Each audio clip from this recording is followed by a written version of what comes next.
Well, yeah, it's if you look at what a big agency does, it's basically they're coming in with a bunch of lies, to wow you, right? But if you're just honest, you say, listen, you see the work, you know what I can pull off. Try me out for like 50 hours and see if it works. If it does, great. If it doesn't, we'll move our separate ways. You always have control over that. I'm your employee effectively. And you just work for these, let's say 3 to 5 different companies.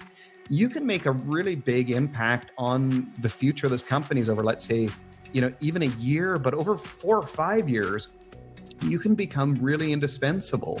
If you're in design to make things, I think that model is really workable. If you're in design because you want to get rich, you're a fool. So, then go work for Apple or something. There's you're going to make more off of wages than you will consulting, most likely.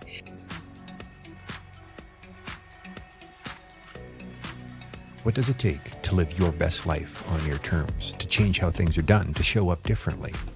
What has to happen that has us able to confidently say we are truly living and operating our businesses and our lives from our purpose? This is a conversation that I've been obsessed over for the last few years. Over Drinks is a behind-the-scenes reveal the positive impact this sort of radical thinking has had in the personal and professional lives of my guests, and how it's created more freedom, fulfillment, happiness, and success as a result. On this episode of Over Drinks, I talked to Eric Karj from the Vancouver creative agency Smash Lab. No, that's not his last name, and I really can't pronounce it very well, so Eric Karj it is. Eric is a veteran in the biz, having been working within it for the last 25 years. He's a creative at heart and loves to build things, like most of us in the business. Today, we're going to talk about his transition from an agency of 10 people to 2. And no, this is not connected to the coronavirus, but as an agency, they went from looking to double in size to laying off a bunch of people in a short amount of time. And this was not too long ago. It changed the game for them. They went from struggling to not, which is opposite of what most creative agencies experience. Not wealthy, but also not waiting for the next gig inside of that notorious feast and famine cycle. They also got their clients away from thinking about cost and what do I get, and into a mindset of getting what I need when I need it. As an agency, they dropped the bullshit, the illusions, and this pervasive one-upmanship of the business and have never been happier. Today's episode is brought to you by Summer Love Vodka. It pinches your cheeks like grandma would with the pucker only real fruit can do. Pour this magic over ice and enjoy.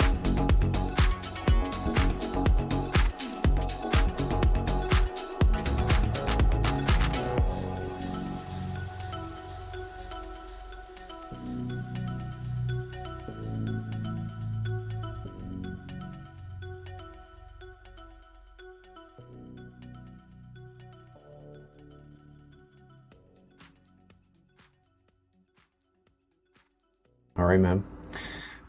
So you're drinking something. What are you drinking right there? This is my fasting day, so I'm drinking tap water. So not quite as exotic as I think you. It looks like you have something. I do have something that I'm going to. I'll let you see the label. Nice, yeah. So this is a good friend of mine, actually. He's out of Calgary, and he distills vodka. Cool. But not just any vodka. So I'm drinking this stuff on ice. That's it. There's nothing else required. And he's got like 3 pounds of raspberry in a bottle. Oh wow. Okay. It is the best drink, especially on a warm summer day. Sure. The refreshing quality of it. I love it, and I love that he's one of those guys who also. He was in the recruitment world, business development, recruitment. He had done that for like 25 years, and then said that at a certain point, he's like, I think I'm done, and I don't want to do this anymore. And now he's brewing alcohol. It's really cool to see people go after the stuff they want to do like that, and I can see that. I think making something with your hands as well is pretty appealing. I think because, you and I both work in, a fair bit in the digital sphere. It's, I don't know. I was watching a guy who was building Earth ships, and I'm like, I could quit doing this right now and go do that. Like that would be really great. The challenge is, man, you need to know a lot of stuff to pull that one off. Well, and that's just it too, right? It's not a simple thing to just go in and do. It's the investment of time, the expansion and the growth, like all of that's there. And who knows where that's going to take you. Totally, yeah, yeah. You just have And no idea. it's funny. Like I read this about breweries. Everyone wants to start a craft brewery, but what they don't tend to realize is that the job is principally cleaning and note taking. Like it's 95% cleaning and note taking, and the actual brewing component is very, very small. And so, like, I don't know this is fact. This is just what I read from people who had done this, but I don't think our work is that different. Like, I think if you're outside of the design world, you think you get to draw shit, and I don't draw that much stuff. Like there's a lot of email, there's a lot of checking Slack, there's a lot of, those meetings and so on. But the part you think you're getting into it for isn't necessarily the part you actually end up doing once you're in. No, sir. It's a pleasant surprise or a fundamental disappointment. Yeah, one or the other. Well, and that's why so the conversation that we had a few weeks ago, and I love the sporadic nature of it. I really thrive in that environment on the best of days. Any excuse to get out of the monotony that I impose on myself, or that is imposed by nature of just what I need to do. And to have a conversation now that is unexpected and just starts to open up areas in my own contemplation for like, why am I here? Why am I doing this stuff? Why are we here? Why are we doing this stuff? And the uncertainty of it all. Your conversation, our conversation when we had it was really well timed and perfect. It ended up being the ignition for this podcast series. Go figure. Cool. And awesome. Now I've ended up recording a couple prior to, because ours couldn't get set in stone, right? But right. I just found it with my exploration, where I was at and what I was focusing on, and then your conversation, the way it landed, and just this clarity that you got in the journey that you've been going through over the last 25 years of you doing the work that you do in the creative business, and then just making the choice, this decision that happened is like, you know what, fuck this shit. I'm going over and I'm going this direction. And the result of it being that it was a really good choice for a lot of reasons. And that's, so that started to set this idea of like, it's not me. I'm not the one who has the answers. And I know I'm not the one who has the answers. I do bring people together and we end up having conversations that reveal answers. And then I was talking to my wife about it, and she's like, well, why don't you just do what you always do? And it actually didn't land right away. I'm like, what do you mean? What do you mean do what I always do? She's like, well, you should be having bringing these people on and talking about what this was for them and what they discovered and how they ended up making their choice, and do it on a podcast. And then the light bulb just went on. I'm like, wow, I don't know why it hadn't occurred to me, but that's the nature of the beast, right? Absolutely. Yeah. Yeah. So, Eric Karjaluoto, did I pronounce that right? That's perfect. It's such a terrible name. I am willing to take any interpretation of it. Was I close on it at least? You're pretty close. Yeah. All right. Yeah, it's my parents were pretty nice about picking like Eric and Mark for their kids' names. So they had, we have the bad one, but at least the first name is pretty workable. Yeah, at least you can people can acknowledge you in some way at the very least. Absolutely. Yeah, or point, Yeah. So you've been in your industry for 25 years. Yeah, ballpark. I started. We started our business just about 20 years ago now. I did about 5 years of this work, kind of in a production capacity before that. But I've been doing creative work, for a long, long time. My first business my first creative business was when I was, I think, 14, and surprisingly, that was quite profitable at the time. But so yeah, so 14. That's 32 years ago. So Oh, it's been a it's while. getting there. Yeah. Yeah, and it's designed just so that everybody's listening. This is in the creative industry, graphic design, visual design. That's your primary wheelhouse, yeah. Yeah, like I started out in painting and then moved into design because it seemed interesting what was going on the web in the early 2000s. Along the way, we kind of got pushed more into the brand end of things because there were bigger questions often that needed to be answered. So we'd get into that. Um, these days, I would say probably more than anything, we help with strategy. And then the design end is kind of just the implementation. But there's still, the odd job where we're just building a website. That does still happen. It's not as common, though. Yeah. Well, what is it about that industry, that type of work? What was the dream that you bought into all those years ago? Um, it's not. I don't think it was entirely singular, so it's always hard to answer this sort of thing with a clear answer. I I always liked making things. So as a kid, I would design logos for fun. I designed my own magazines for fun. I made a knockoff of Mad Magazine when I Oh was in yeah. like the second grade. Like that, I always got excited about that. Tried to start my own newspaper in the third grade. I tried to start a Dungeons and Dragons module company. So it was kind of innate, was wanting to make things. I think by the time that I left painting and moved into design, a big part of it was that I was painting all day long and then working in production all night.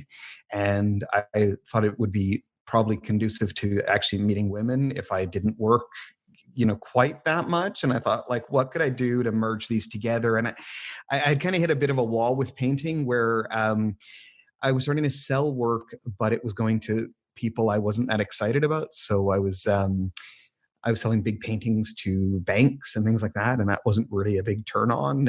And so my friend and I really liked working together, and we kind of thought, why don't we start this thing up while the web is we we thought it was very interesting at that time, and not that people were jumping on it. Some were, but it wasn't really mainstream kind of entire. Like that's kind of a lie because by 2000 people were on the web, but you could see there was a lot of opportunity for it to go further. And They were just doing the basics. yeah, like it was still one of those things where if you needed to build a website, you weren't entirely sure how you would go about doing that. Like realistically, it had improved a lot between in the 5 years prior to that. When I left art school in 95 and went to build a website, most people didn't know the difference between email and a website. The first website I built went on a floppy disk to the local computer company and they uploaded it for me. Like it really, Wow. that 5 years was pretty big. So there were big agencies by 2000 and so on. But if you think about it, you couldn't install a content management system for less than $100,000 when we started. It was still call your webmaster and ask your webmaster to change your phone number. It was a different time. Yeah, it's super complex. I mean, we've gone leaps and bounds since then, for sure. Well, given that, and the fact that you're still playing the game, and so you've got a rich perspective of the growth of the industry, of the profession that it is to be an effective communicator, right? At the end of the day, that's what we're doing for our clients, is helping them communicate what it is that they're doing. Sure. What would you say was the reality, your reality, the reality of many of your peers, that most of us, maybe even right to this point, are still not willing to address the lie, the thing that's been perpetuated over time? Yeah, well, I think if you look at almost any business, if it's growing, it's a sign of health. Like that's, of course, Theranos would be a good example of that not being the case, but broadly, right? Like if you run a trucking company and you add 10 new trucks to it, that probably means that you've got a lot of business coming Totally. in and so on. The problem with the web business, or maybe the design business in general, is that a great deal of it is project based. So you have a lot of companies out pitching for work, and they're going to get really big jobs sometimes, and then they're going to go stretches with no jobs. And staffing around that is very difficult. So this kind of ebb and flow of work is really challenging to make it through. It's really hard to manage. You have this kind of mix of the peaks and valleys of design work where you have to manage staff through, and you also have this really awkward kind of cash flow challenge. And so what ends up happening is that you start a company small and think we're going to add a few people, and then we're going to be able to get bigger jobs, and we're going to be more even with our cash flow and so on. And in actuality, the opposite happens. It doesn't get easier. It gets way, way harder. And so it's funny, I've now watched companies of 50 or 70 people in this space that are really good companies effectively implode because the cash flow doesn't quite work out, or the founders just pop because they realize it's just too much pressure. This is a business where, in my opinion, you're crazy to want to grow it. The only reason to grow it is that you're ridiculously good at sales and ridiculously good at project management. If you actually like making things, every staff member you add to your team is just going to make you infinitely more crazy in trying to manage the interaction between all of those parties. And doing less of the making of stuff. Totally. Yeah. If you run a successful studio of over 2 people, maybe 4 people, the vast bulk of your time will go into job management, interacting with clients, conveying information from the meeting to someone who's working on the project. It really is a project management role and a sales role more than ever a creative role as the company grows. So what would you say then? And when I think back about the conversation that we had before, there was this interesting paradox of the impression, and we are in the business of making impressions, making strong first impressions, and the reality being most of it was bullshit. Right. Yeah. Right. Yeah. It's a really weird business where it's a big illusion effectively, because most of us are really frightened to say when things aren't working out. And if it isn't, there's that worry that if you acknowledge that, let's say, business is slow, my business partner and I call it the smell of death. If you walk into a studio and the desks aren't all bustling, it's like, who are these guys legit? Like, are they going to be solid? So I think a lot of people, to stave off that kind of perception that they might be weak in some way, they'll redesign their website. They'll talk about some great work they're doing. They'll talk about awards. They'll boast about things, and I don't think it's out of a bad place. It's very much, it's not meant to be malicious or anything or misrepresentative.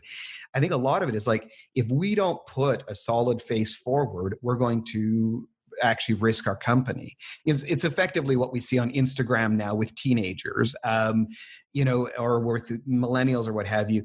People are presenting lives they don't live out of fear that they will lose something. But the reality is the whole thing is bullshit. It's all an illusion. So that big agency you walk into with the slide in the, like with the slide in the playground in the lobby, and, all the exciting work and the foosball table and all of this, it's all a big pile of bullshit made to look like everything's great, everything's fun, we've got all the ideas. And in actuality, a lot of these companies are struggling just the same way that a one-person company is, but with a much higher stress level. Yeah, much higher stress level, so much more on the line, more people on the line. The Totally. impact, the ripple effect is is so, like, it's been magnified so much. And but you, and I was guilty of this as well. And I was only running a small little shop, right? Me and my wife, and at our peak, we had three others working with us. And even at that point, it was the stuff that wasn't working is like, okay, yeah, but don't worry about that. Just keep moving forward, keep pushing forward. It's gonna figure itself out. We're gonna get what we need to get. And then when we get to that point, it's like, well, fuck, we don't actually have what we need to keep it going. And then you lie to yourself again, and you try and push through some more, and then 3 years go by, and nothing's truly made a significant change in that you could actually slow down a little bit, Yeah. and kind of get your bearings, and then look at, like, what is it that we're moving towards. Any measure of clarity in that space is gone. It doesn't exist. You're not afforded any opportunity to do that, and so you're just caught in this rat wheel of just next project, next project, next project. Mhm. And man, that burnt the shit out of me.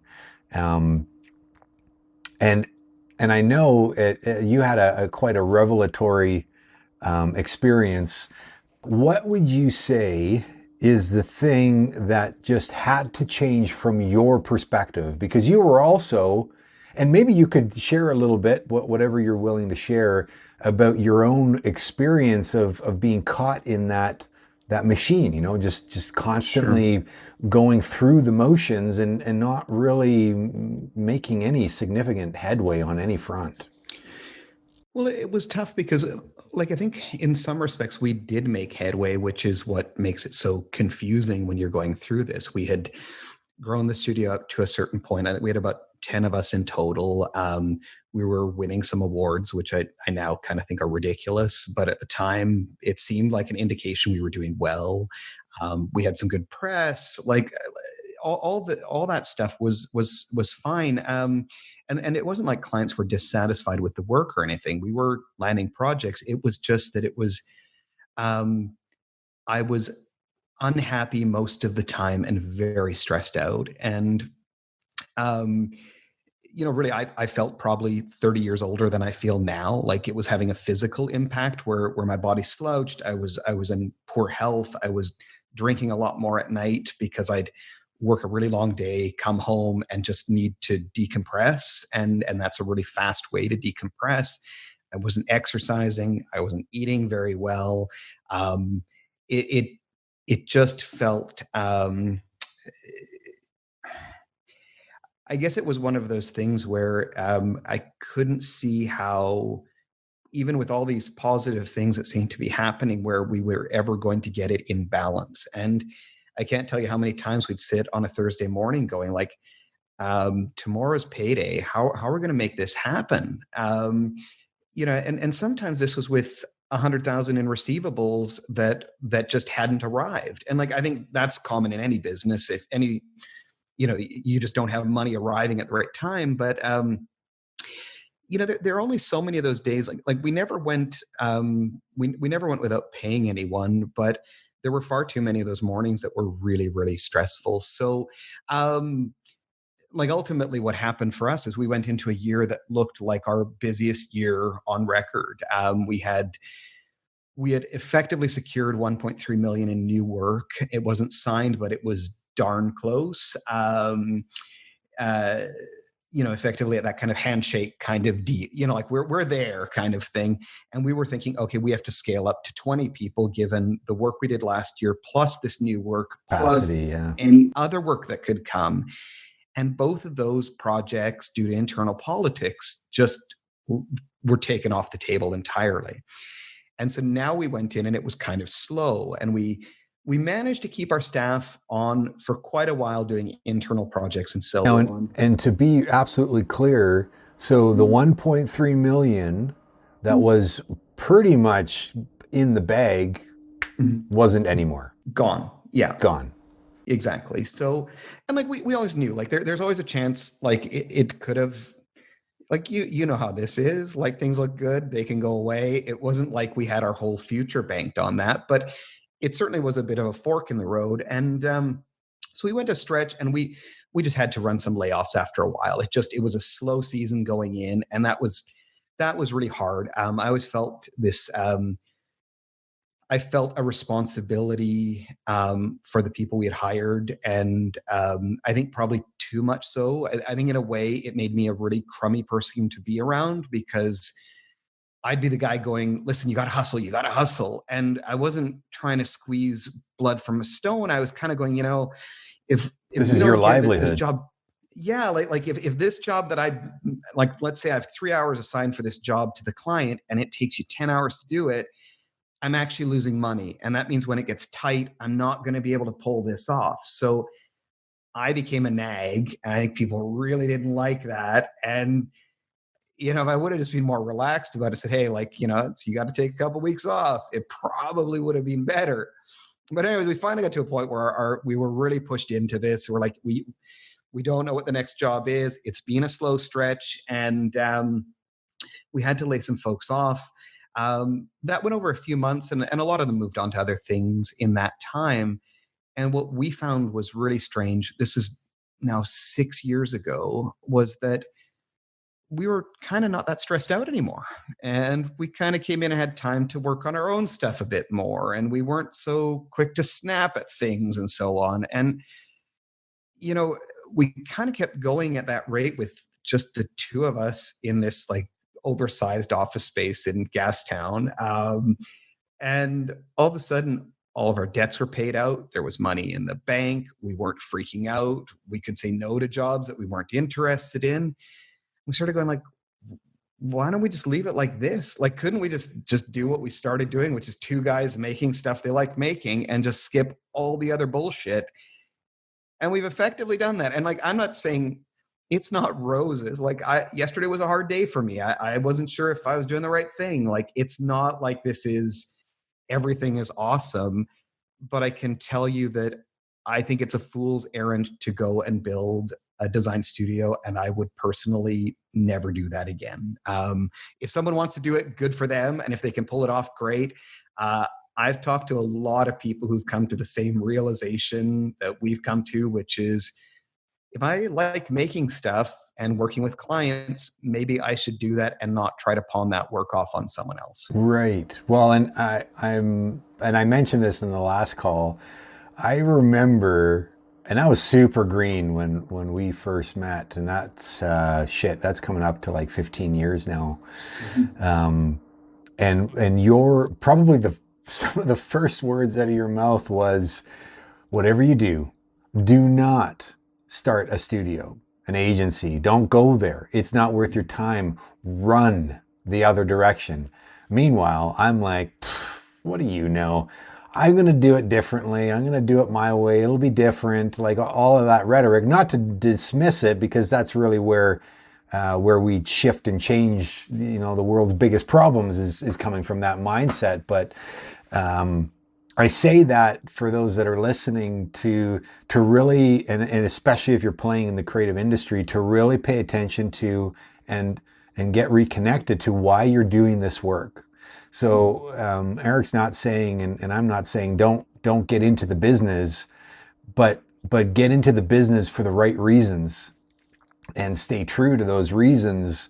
And if it is the creation, the craft of creating something from nothing, which is a superpower truly, well, then focus on that, but don't get into the minutia of all the extra stuff that just takes you completely away from that thing that just lights you up. That at the time lit me up. I was excited about the idea of creating, and I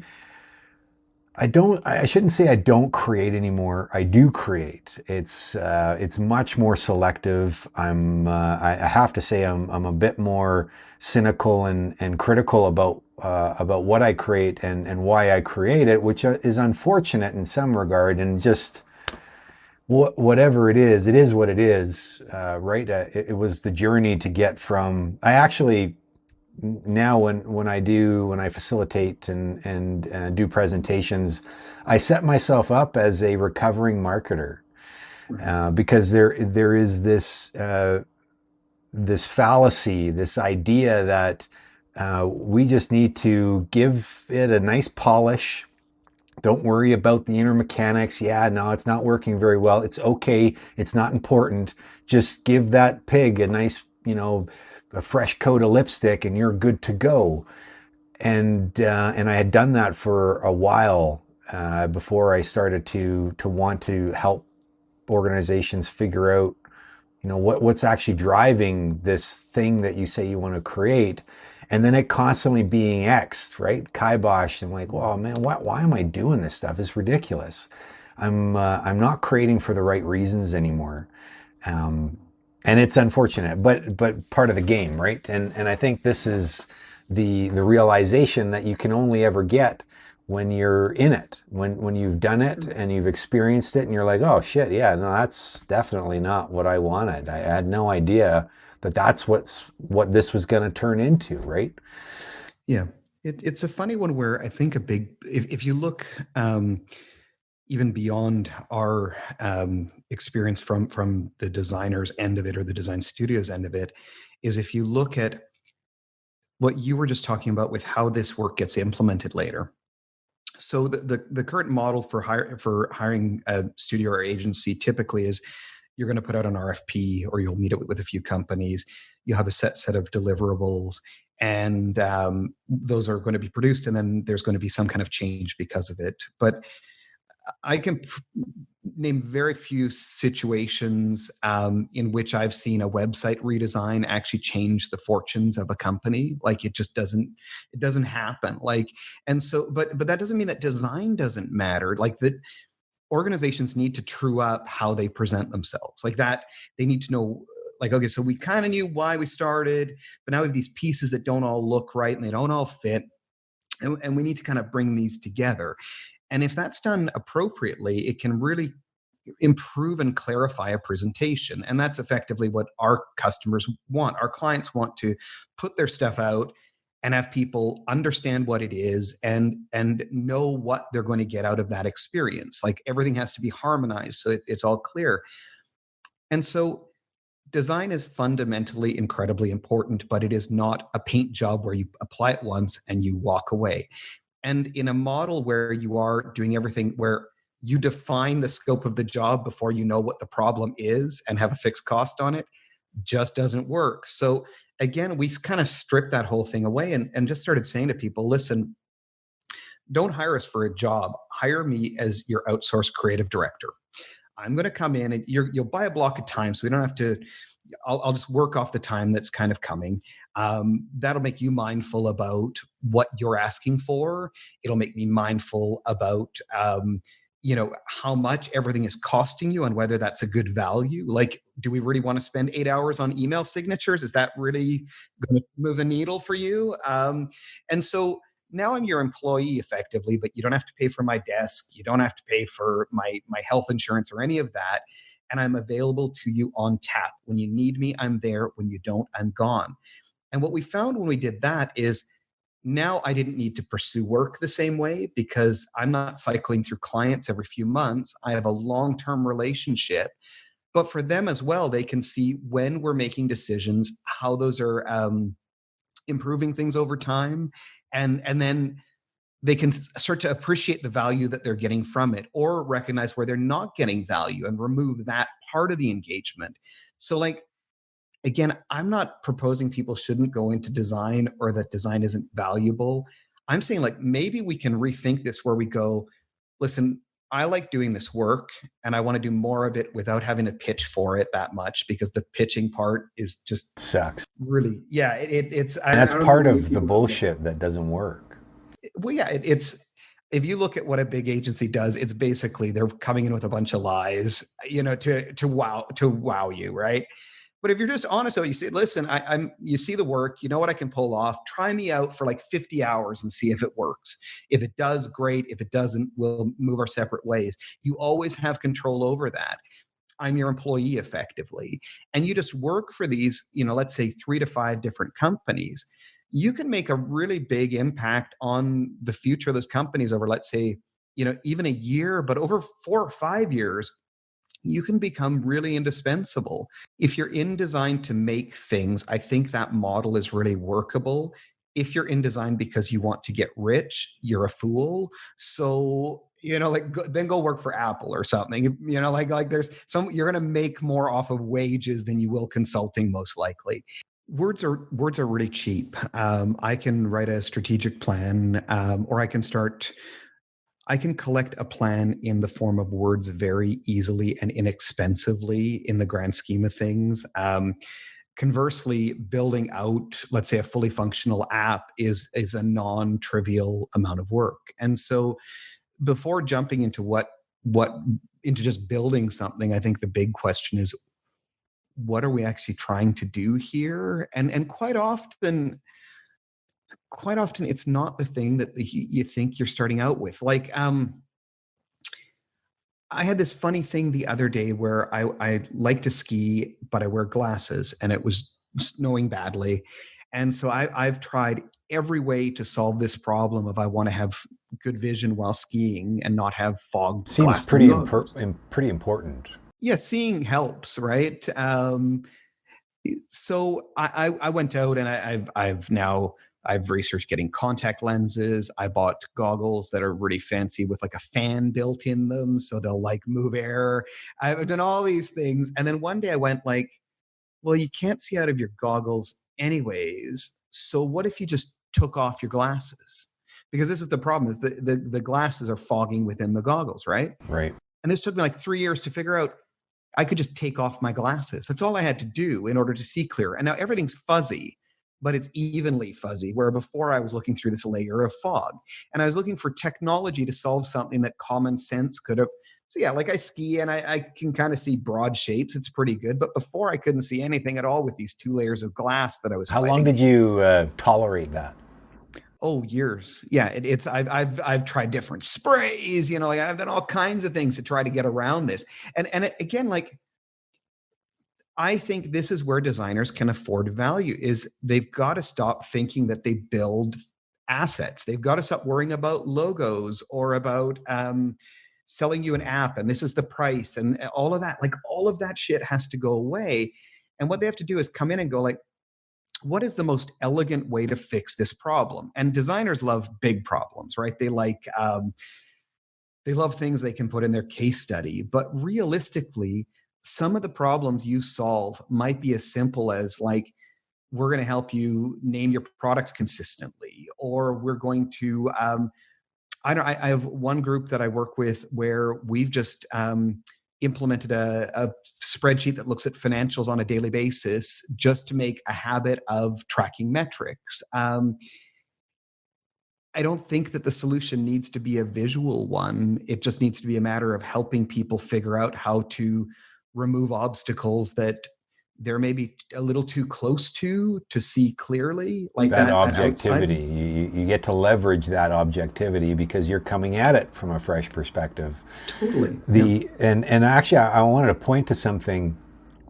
I actually believe this idea that designers want to solve big problems is also inauthentic and full of bullshit, because we've never really solved a big problem. We don't know what that actually means, and so how could we determine or gauge what is a big problem? Because maybe that small little tweak is the big solution that makes the biggest difference for the organization moving forward. But Yeah. we miss out on those opportunities because we've also been fed a line that we got to solve big problems, but we actually don't know what big problems mean. It's subjective, right? Totally. A small problem for you is a big problem for me. But unless we are willing to look at it, listen to it from the place of just being of service, like how can I help here? Is there anything that I can do that would make a difference? And then that big problem might just be a small problem, but was significant in their world. So I just The want to thing, throw that in there as a caveat. yeah, like I think what you're referring to is what I kind of I would blame IDEO for. IDEO has, built a wonderful mythology around how they're just these amazingly brilliant people, and I'm sure many of them are.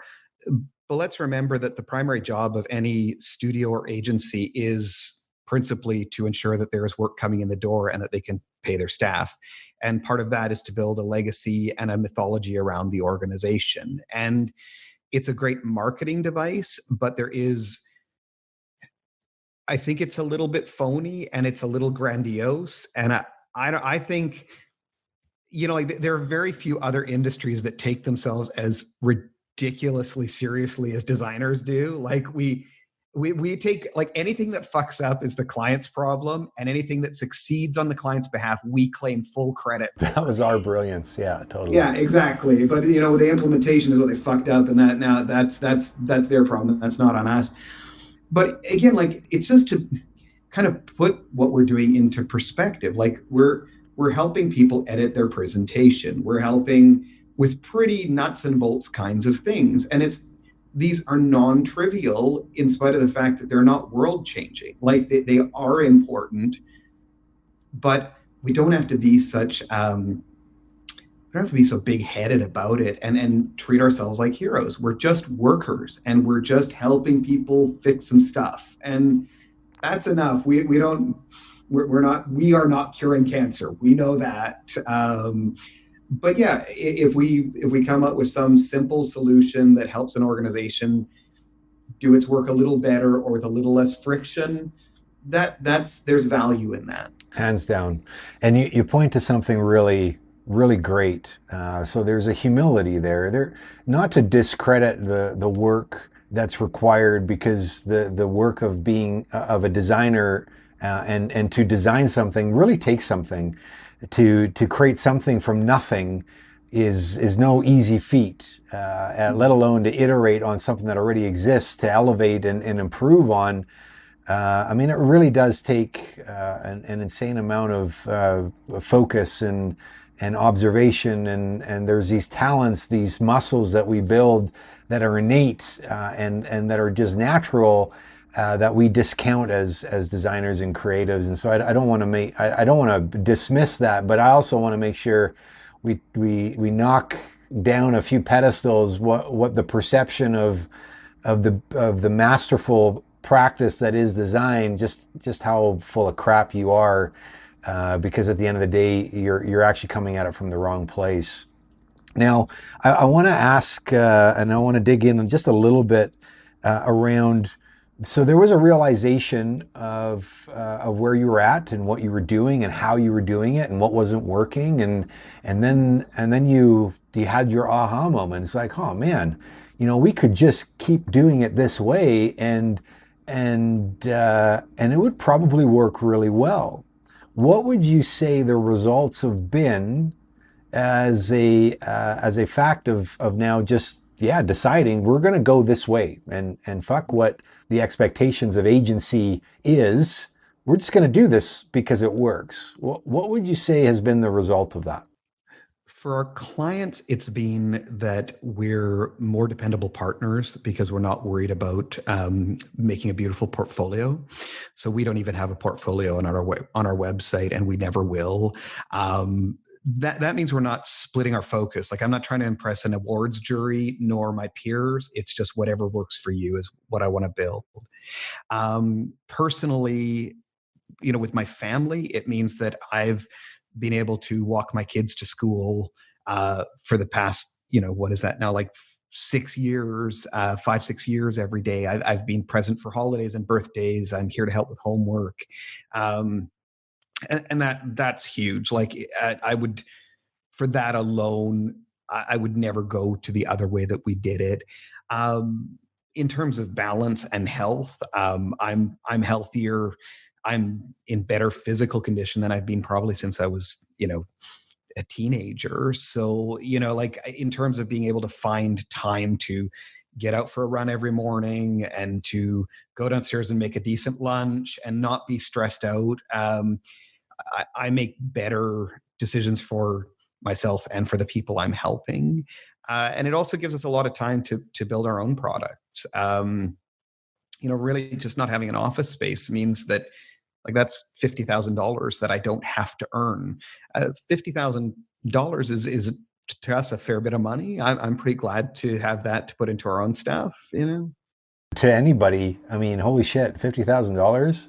What's possible if you have that type of access to capital, whether it's intellectual or money or whatever? I mean, what can you do with it? And you said it perfectly. It's like we can build the things that we've always wanted to build, and we've never had the opportunity to do so before. And I know a lot of creatives have these things, right? We've got these. Myself, one of the things that I want to create is a men's retreat. I'm calling it Superpower Camp.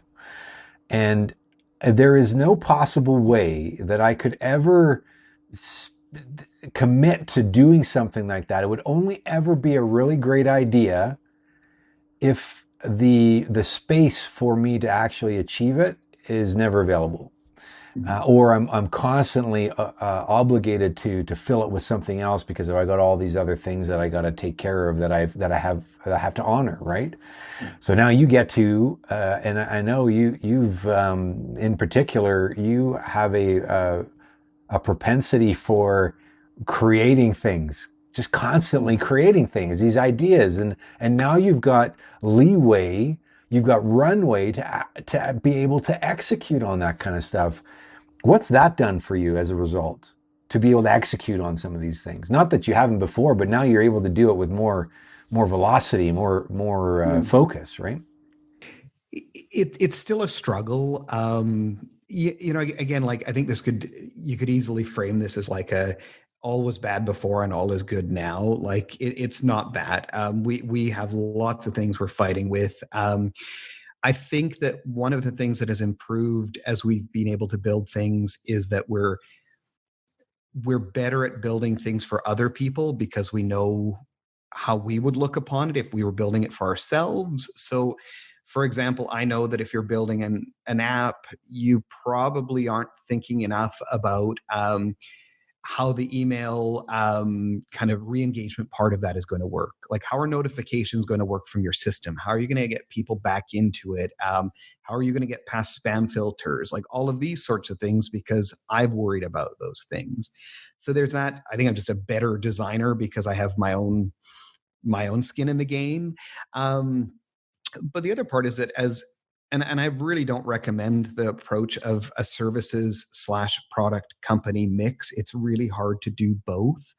What has worked for us is that as some of our products have started making some more ongoing revenue, it reduces the amount of time that we have to bill. So in effect, we're kind of buying our own time that way to work on things. And that's nice. But that's, again, I'm not sure that that model is a really smart one. It's pretty hard to make work, and it really extends the amount of time you have to put in to really be. You're bouncing between worlds a little bit, and it's not. I don't recommend it, but that's how our kind of setup has worked out. Fair. So if you look at now the journey to date from where you were to where you're at, knowing very clearly that what it is that you are really excited to do and what fulfills you in a lot of ways, would you say that you feel like you have a stronger sense of meaning and purpose in now the shift and pivot that's happened as a result of realizing what's not working? Where are you in that? Um, I think purpose is really difficult. I think we'd all like it to be singular, and some people can be like that. I'm not that singular, so I have a lot of different things that are kind of important to me, and I don't know that one is greater than the rest, and they change with time too, right? Well, that's fair Um, actually, and so let me caveat that slightly. Given your realization of what was working, what wasn't working, and now what is working better, not mhm. perfectly, but working better, has that supported you in doing the things that you find more purpose and meaning? Well, certainly, I think just the fact that I'm closer to the projects that I want to work on. That in and of itself is something that I couldn't do when we were a larger organization. I think for me, a big part has been to try to. My son and I were talking about this the other day. That I think the thing that I do is work to find clarity, and I'm always looking for a clearer answer to things, and that's on when I'm looking at political questions, when I'm looking at personal challenges, when I'm looking at how to structure my day or how to present a company. It's always how do I clarify things, and I guess what I see that has worked through this process is that by removing a whole bunch of things that were meant to impress other people, and instead, and again, not out of vanity, but more just to try to build a successful business. I thought that we had to do that to build a successful business. Leaving all of that aside and just focusing on the work itself and on who it serves, I find much more fulfillment in that. It's not pretending, it's real. And I think I don't want to pretend. I don't want to lie to people or exaggerate. Means I, as you can tell right now, I carry on for too long. But I want to be clear about what we're doing, and I think this setup works for me like that. I don't know if that answers your question It totally entirely. did. Yeah, Okay. hands down. Absolutely.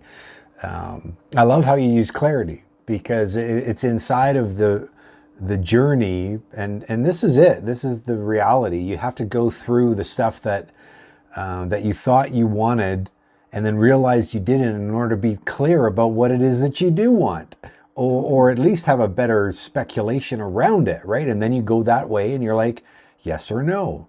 So that journey is always full of opportunities for more clarity and direction, right? What's funny, I spoke with one of our clients about this the other day. We were looking at an email marketing approach we had used for a number of years, and we've decided to probably abandon it, go a different route. And I said, we should look upon this a little bit like a baby seat. Like when my kids were, 2 years old and they were in the car, they needed a baby seat. And once they were, I don't know, I can't even remember now any longer, 6 years old, 7 years old, they went to a booster. They didn't need the baby seat any longer. And it's not that the baby seat was a waste of time. It's just that we had outgrown it. And we had to go through that. And the same for this email marketing approach that our client was using. It got them to where they're at now. And so we didn't need to deride what that was. It's because it worked, it got us to this point of being able to do the next thing. And I think I know myself, I tend to look at everything I've done in the past and go, oh, like that was so stupid. Why did I do that? And it's like, well, I couldn't have gotten to this. I couldn't have arrived at this position without having muddled around. So that muddling, you'd love to kind of cut it out and just go directly to the end, but it doesn't work that way, right? No, it doesn't at all. So you kind of already answered it, but maybe there's a little bit more to elaborate on it. But what would you say to those who are on the journey, much like we've been on the journey? What sort of advice, what sort of recommendation would you give to them knowing what you know now? I would say that you already have the answers to most of the things that are puzzling you.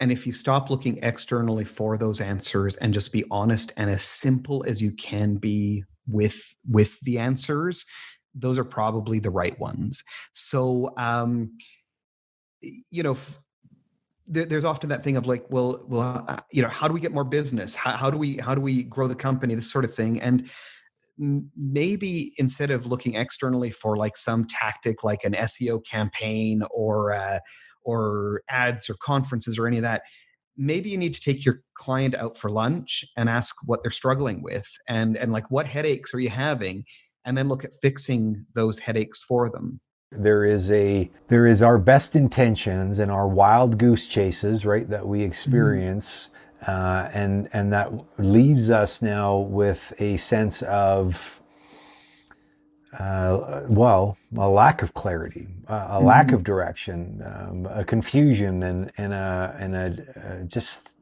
a desperation almost. Now at that point, it's like, oh my God, I don't know what to do anymore. So, Sure. so in being of service to our clients, to instead of trying to and I talk about this often, get out of the overly strategized, the overly tactified ways of being, and to your point, why don't you just go take your client for lunch? Be with another human being who you've already said that you're in the service of supporting, and see how else you can support them. Yeah. I mean, there's a It's very simplicity simple. to it, right? Absolutely. We as creatives, and I digress, really human beings in general, but in creatives in particular, because we've got an extra backpack that we put on top of our shoulders, we complicate the shit out of things, right? Totally. And we have it that it's got to look a certain way, it's got to smell a certain way, it's got to have all of this nuance, and we've lost the essence of what really makes the difference. And there's the purity of it, right? The intention to just solve a problem, and from my perspective, just be with another human being without an agenda, and just, who knows, maybe you can help them, maybe you can't, but it doesn't matter. Just do more of that type of work. Hmm. Yeah, it's funny. Like it is a spot where you see people come up with, well, what do designers do when they don't have enough work? They spend 3 months rebuilding their website. And I had one client who had spent, I think probably the organization had spent over the years, probably it was several $100,000 working with us. And in a conversation, she said, "Well, do you guys do any of that brand stuff?" And I said, "Yeah, like our website's covered in it. Haven't you looked at our website?" She said, "No, I don't think so." I realized it doesn't matter. Like that you, it doesn't It's a mean that. vanity metric. It's an ego stroke. Well, totally. And it's not, I'm not saying abandon your website. I think having a current website with showing a sign of life is very important. And I do think that people come and peruse your work and so on. But essentially, what you're looking at is a very simple exchange. There are a group of people out there who need things done, and you can do those things. All you need to do is get them on board to try you out for a few hours and see if they're happy with the results, and make it very low friction. Explain to them that if they're unhappy with anything you've done, they can fire you at any time. They can take the files that you've prepped for them and they can use them as they would like. Don't trap them in, give them all those options and be of service. And if you do that, you generally don't have to bother with a lot of the stuff that is far more time consuming and often not nearly as effective. Man, that was really great, simple feedback. Thank you. There is something so elegant about that, and would free up so many people of the burden of having to have all this stuff on it. But to what end? At the end of the day, if it's not really providing clear value and a direction for a client to go through and take and explore who you are, like to test you out, as you said, Mhm. then it might not be necessary, right? And so Yeah. just let that go. Yeah, it's funny. If you, part of it is knowing what the purpose of what you're doing is. Like, and I don't mean the broad purpose. I mean like the I have a fork so that it will bring food to my mouth. Like the purpose of the fork is very clear. Um, it's really easy when you're building these things to try to impress your peers. Like designers love to have other designers say, "Hey, nice stuff." But the reality is, like a lot. You could build the most beautiful, thoughtful, well structured design and still have it not perform in the marketplace. Like it's not a lock. And I think generally, I think you see this a lot around things like um, I don't know, flea market. If you organized everything in a flea market, it wouldn't be as much fun any longer. Like part of the flea market is the discovery and the mess. Yeah, there's a beauty in the chaos. Yeah, Totally. totally, man. What a great metaphor.